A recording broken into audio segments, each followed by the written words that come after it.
जय श्री गणेश जी। आज मैं बहुत ही सुंदर प्रेरक प्रसंग प्रस्तुत कर रही हूँ। जी हाँ साथियों, महान व्यक्तियों के जीवन के अनुभव सिखाते हैं हमें जीवन मूल्य और संवारते हैं हमारी जिंदगी को भी। तो आइए प्रस्तुत है प्रेरक प्रसंग। एक दिन राजा सुदर्शन वन विहार को निकले थे। साथ में कुछ सैनिक गण थे और सेनापति।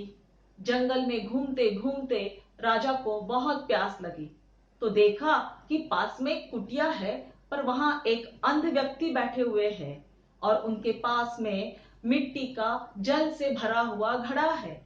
तो राजा ने अपने सैनिक से कहा कि जाकर मेरे लिए ठंडा जल ले आओ। सैनिक वहां गया और देखा कि अंध व्यक्ति वहां पर बैठे हुए हैं, तो उसे कहा कि ए अंधे, मुझे थोड़ा ठंडा जल दे। उन्होंने कुछ ध्यान नहीं दिया। तो सैनिक ने फिर कहा कि अंधे के साथ बहरे भी हो क्या, तुझे सुनाई नहीं देता? तो उस व्यक्ति ने उत्तर दिया, मैं तुम्हारे जैसे सैनिक को जल नहीं पिलाता। सैनिक लौट आया।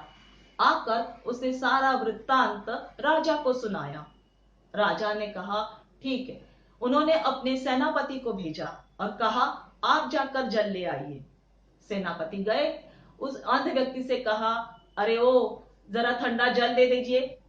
पर उस व्यक्ति ने कहा मैं तुम्हारे जैसे सेनापति को जल नहीं पिलाता।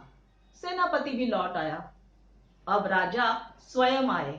उन्होंने आकर ही उस अंध व्यक्ति को प्रणाम किया और कहा कि मुझे बहुत प्यास लगी है, क्या आप मुझे ठंडा जल पिलाकर मेरी प्यास को शांत करने की मेहरबानी करेंगे?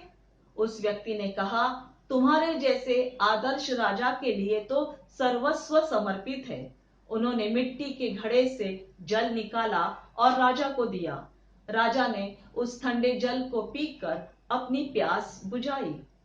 राजा ने कहा कि मुझे एक प्रश्न आपसे पूछना है। मैंने देखा था दूर से कि आपको दिखाई नहीं दे रहा है, आप अंध व्यक्ति हैं, फिर भी आपने सैनिक, सेनापति और राजा को फिर पहचाना कैसे? उस व्यक्ति ने उत्तर दिया, वाणी के व्यवहार से। और सच में साथियों, वाणी का व्यवहार जीवन में बड़ा महत्व का होता है। जैसे कि कबीरदास जी ने भी कहा है, ऐसी वाणी बोलिए मन का आपा खोई, और उनको शीतल करे आपुन शीतल होए। हमें हमेशा ऐसी विनम्र मधुर वाणी का प्रयोग करना चाहिए जिससे हमें स्वयं को भी शीतलता का अनुभव हो और औरों को भी प्रसन्नता का अनुभव हो। आपका इस प्रेरक प्रसंग को सुनने के लिए बहुत बहुत धन्यवाद। और हाँ साथियों, यदि आपको मेरे चैनल के अंतर्गत ऐसे विविध विषय अच्छे लगते हैं तो मेरी वीडियोस को लाइक कीजिए, अपना मित्र परिवारों से शेयर कीजिए और हाँ, आशा मात्रे चैनल को सब्सक्राइब अवश्य कीजिए।